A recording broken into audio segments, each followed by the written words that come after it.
기대해. 나에게 주신 하루를 때론 피곤하고 일어나기 싫고 널 깨우는 알람 소리에 짜증도 나겠지만. 안녕하세요. 오늘도 부른 말씀 권순민 목사입니다. 쉬지 않고 나를 지키셨네. 오늘을 나에게 주셨네. 새 말씀 안에 주가 주신 사랑과 은혜와 능력. 오늘 우리에게 주시는 하나님 말씀은 누가복음 19장 28절에서 36절까지 말씀입니다. 예수께서 이 말씀을 하시고 예루살렘을 향하여 앞서서 가시더라. 감람원이라 불리는 산 쪽에 있는 벳바게와 베다니에 가까이 가셨을 때에 제자 중 둘을 보내시며 이르시되 너희는 맞은편 마을로 가라. 그리로 들어가면 아직 아무도 타보지 않은 나귀 새끼가 메어 있는 것을 보리니 풀어 끌고 오라. 만일 누가 너희에게 어찌하여 푸느냐 묻거든 말하기를 주가 쓰시겠다 하라 하시매 보내심을 받은 자들이 가서 그 말씀대로 만난지라. 나귀 새끼를 풀 때에 그 임자들이 이르되 어찌하여 나귀 새끼를 푸느냐 대답하되 주께서 쓰시겠다 하고 그것을 예수께로 끌고 와서 자기들의 겉옷을 나귀 새끼 위에 걸쳐놓고 예수를 태우니 가실 때에 그들이 자기의 겉옷을 길에 펴더라. 아멘. 오늘 설교 제목은 예수님은 왜 에쿠스를 타지 않으셨나입니다. 예로부터 탈 것은 그 사람의 신분과 권위를 보여주는 대표적인 도구였습니다. 신분이 높은 사람일수록 비싼 탈 것을 타고 다녔습니다. 대표적인 것이 바로 말인데요. 말은 과거 귀족들이 타고 다니던 대표적인 탈 것이었습니다. 그런데 여러분 이거 아십니까? 한때 우리나라에 돈 꽤나 있는 분들이 타던 비싼 차가 있잖아요. 바로 에쿠스라고. 이 원래 에쿠스는 라틴어인데 그 뜻은 말입니다. 말. 그만큼 이 차를 타면 과거의 귀족과 같은 품격을 얻을 것이라는 뜻이 이 차의 이름에 담겨 있겠죠. 남들은 차에 대한 욕심이 많다는데 특히 남자들이 저는 20대까지는 그런 욕심이 크게 없었습니다. 그러다가 나이를 먹고 자녀를 한둘 낳다 보니까 차에 대한 관심이 자연스럽게 생기더라고요. 그렇다고 제가 사치스러운 마음을 품은 것은 아니고요. 아무래도 어린 두 자녀가 더 안전하고 편안하게 탈 수 있는 차를 좀 있어야겠다라는 생각에 그런 차들을 안전하고 또 경제적인 차들을 좀 생각해 보게 되더군요. 예전에는 그런 욕심이 아예 없었습니다. 그래서 그냥 경차를 타고 다녔습니다. 사실 그 경차도 제 돈 주고 산 차는 아니고요. 과거 첫 사역을 할 때 멀리서 사역하느라 금방이라도 멈출 것 같은 이 노후 차량을 타고 다녔는데 당시 그런 저를 긍휼하게 여기신 한 집사님이 거의 새 것과 다름없는 경차 한 대를 사다 주셨습니다. 그 차를 제가 거의 한 10년을 타고 다녔습니다. 참 감사한 일이죠. 덕분에 제 첫 아이가 어느 정도 자라기까지 그 차를 잘 타고 다녔습니다. 경차를 타면서 여러 가지 혜택을 누렸는데 일단 유지비가 적게 나가고요. 무엇보다 이 겸손한 사람이라는 인식을 얻게 된 것이 좋았습니다.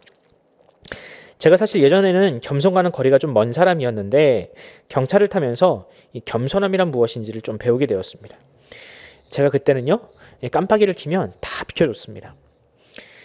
또 사람들도 제가 경차를 타고 다닌다고 하면 목회자로서 야, 참 검소하고 겸손하게 사는 사람이다 라고 인정을 해주시더라고요.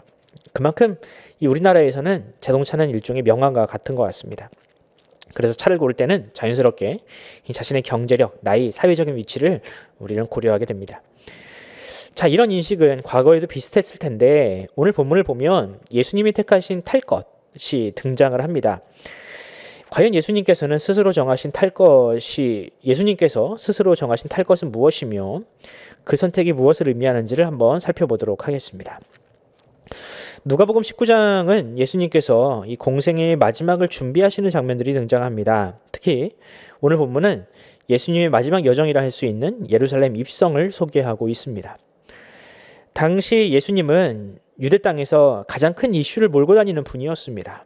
그래서 유대인들의 지도자 그룹인 바리새인과 사두개인들 뿐만 아니라 로마의 군부 역시 예수님을 주목하고 있는 상황이었습니다.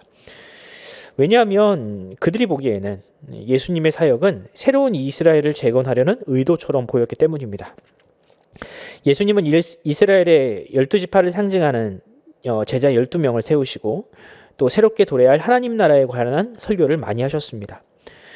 물론 곰곰이 뜯어보면 예수님이 가르치신 그 하나님 나라는 전혀 이 땅의 나라가 아니었지만 기득권층, 특히 늘 그들에게 비판적이던 예수님의 가르침으로 말미암아 기득권들은 예수님 때문에 자신들의 기득권을 뺏길 수도 있겠다라는 마음으로 예수님을 늘 경계했습니다.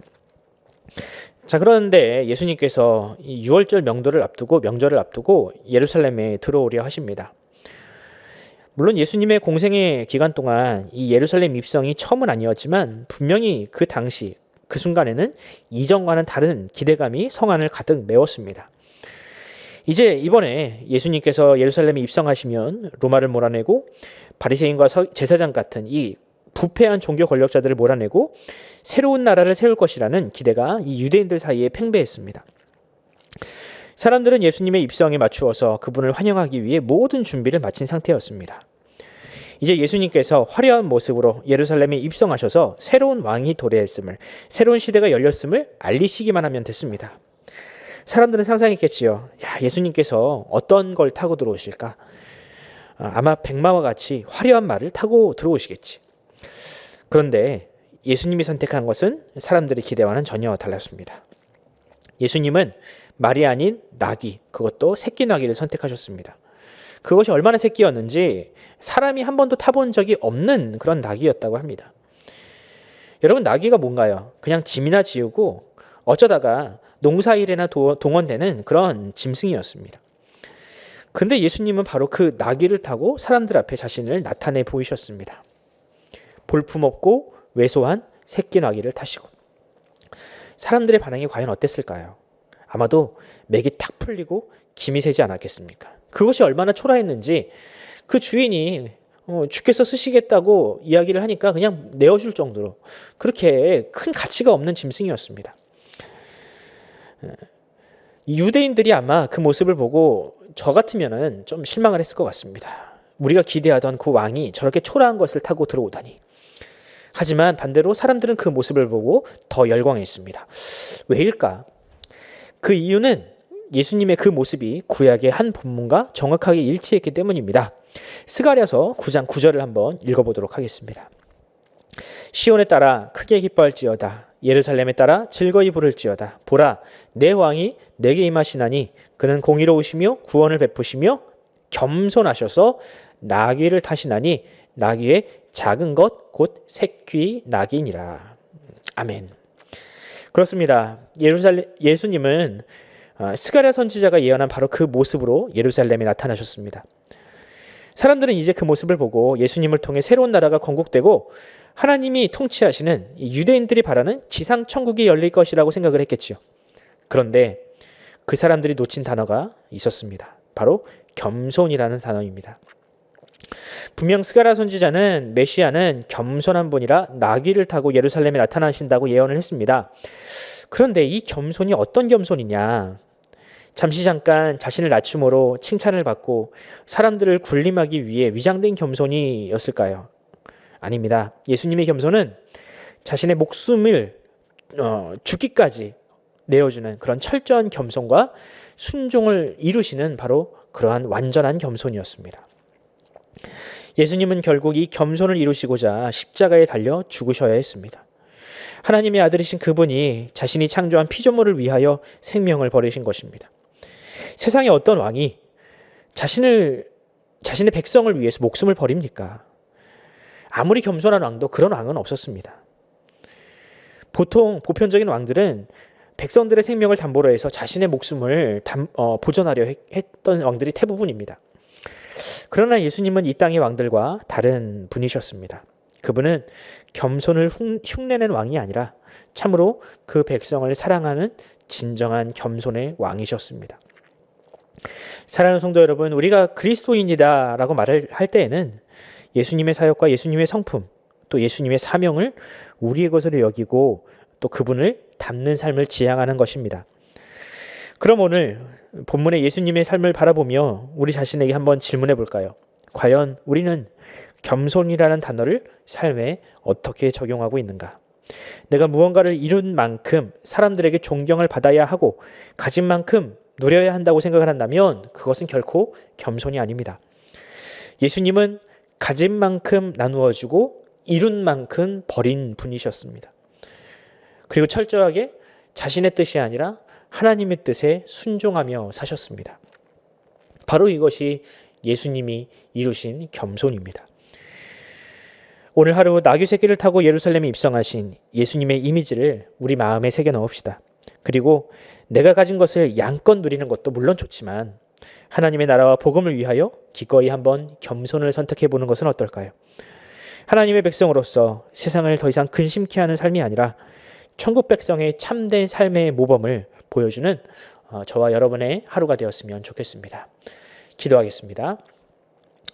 하나님 아버지, 은혜를 감사합니다. 주님, 이 세상은 겸손하면 멍청하고 겸손한 자가 세상에서 대접을 받지 못하는 그런 참 아이러니한 시대가 세상이 되어버리고 말았습니다. 그래서 너도 나도 이 겸손을 버리고 사람들을 위해 군림하고 지배하려는 그런 모습들이 너무나도 많이 나타나고 있습니다. 특히 교회와 또한 일부 교회의 지도자라고 불리는 사람들이 이 겸손을 버리고 겸손으로 위장한 욕심을 부리고 있는 그런 상황입니다. 하나님, 하지만 예수님은 이 땅에 오셔서 참으로 겸손한 삶을 사셨던 것을 보게 됩니다. 주님, 우리가 그 겸손한 예수님을 바라보며 겸손하셨던 그 삶을 우리의 삶에도 적용해 보려고 합니다. 주님, 그저 겸손을 흉내내는 것이 아니라 참으로 겸손한 삶을 우리가 한번 살아보고자 합니다. 주님 말씀을 쫓아 나귀 새끼를 타셨던 예수님의 모범을 쫓아 우리도 한번 그 삶을 살아볼 수 있도록 살아보고자 하오니 주님께서 우리를 도와주시고 우리에게 예수님의 마음을 품을 수 있도록 성령께서 우리를 더욱더 충만하게 하여 주시옵소서. 감사드리며 예수 그리스도의 이름으로 기도드립니다. 아멘.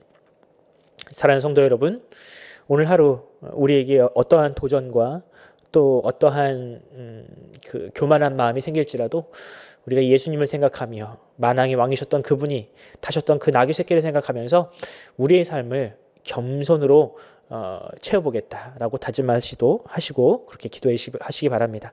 특별히 코로나 백신과 또 이 어려운 이 한반도 땅을 위해서 기도했으면 좋겠습니다. 우리의 순서가 올 때까지 우리의 건강을 주님께서 지켜주시고 하루속히 이 땅이 안전한, 그래서 살기 이전의 삶을 다시 회복하는 그런 날이 하루속히 오게 해달라고 우리가 기도하면서 오늘 하루를 시작했으면 좋겠습니다. 함께 기도합시다.